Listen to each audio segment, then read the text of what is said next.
सुधीर अपने पुराने पुश्तैनी घर की छत पर बैठा सूरज को ढलते हुए देख रहा था। गांव में शाम होते ही सन्नाटा छा जाता था, लेकिन सुधीर के दिमाग में एक हलचल मची हुई थी। उसने शहर में बड़े बड़े होटल्स में काम किया था, लेकिन उसकी रूह हमेशा अपने गांव की मिट्टी में बसी थी। उसके दोस्तों ने कहा था कि गांव में सिर्फ खेती होती है, वहां कोई नया बिजनेस नहीं चल सकता। लेकिन सुधीर का मानना था कि अगर स्वाद में जादू हो तो दुनिया खिंची चली आती है। उसने फैसला किया कि वो गांव में एक ऐसी रसोई खोलेगा जो शहर के बड़े रेस्टोरेंट्स को मात दे सके। उसने अपने दिमाग में एक मेन्यू तैयार किया था, पनीर लच्छा पराठा। ये सिर्फ एक डिश नहीं थी, बल्कि उसके सालों का तजुर्बा और गांव के ताज़ा दूध और मक्खन का मेल था। सुधीर बेटा, तू शहर की नौकरी छोड़कर यहाँ क्या करेगा? माँ, मैं यहाँ स्वाद का एक नया इतिहास लिखूंगा।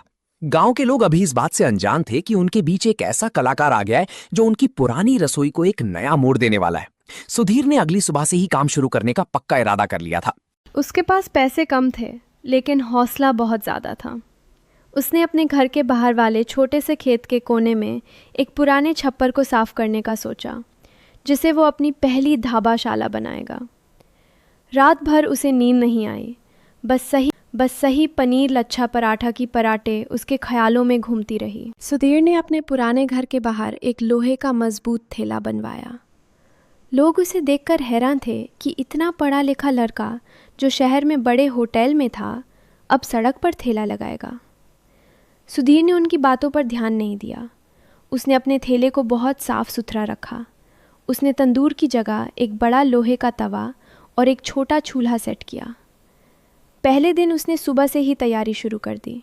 उसने अपने हाथों से मलाईदार दूध से पनीर निकाला और आटे की लोइयों को घी के साथ परत दर परत लपेटना शुरू किया। जब शाम हुई तो उसने अपने ठेले की लाइट्स जलाई। गांव के लोग वहां से गुजर रहे थे, लेकिन कोई रुक नहीं रहा था।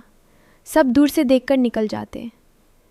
सुधीर का दिल थोड़ा बैठने लगा, लेकिन उसने हिम्मत नहीं हारी। उसने लच्छा पराठा बेलना शुरू किया और जैसे ही पराठा तवे पर गया, असली घी की खुशबू पूरे रास्ते पर फैल गई। उसने पनीर के बड़े बड़े टुकड़ों को खास मसालों के साथ भूनना शुरू किया। वहाँ से गुजर रहे एक ट्रक ड्राइवर ने खुशबू सूंघी और अपनी गाड़ी रोक दी। उसने पूछा, उस्ताद, एक बार खाओगे तो शहर का स्वाद भूल जाओगे। सुधीर ने गर्मा गर्म पराठा परोसा, जिसकी हर परात अलग हो रही थी।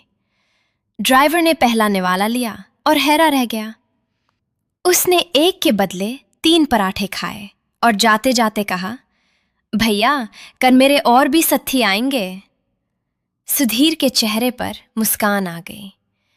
पहला दिन भले ही धीमा था, लेकिन उम्मीद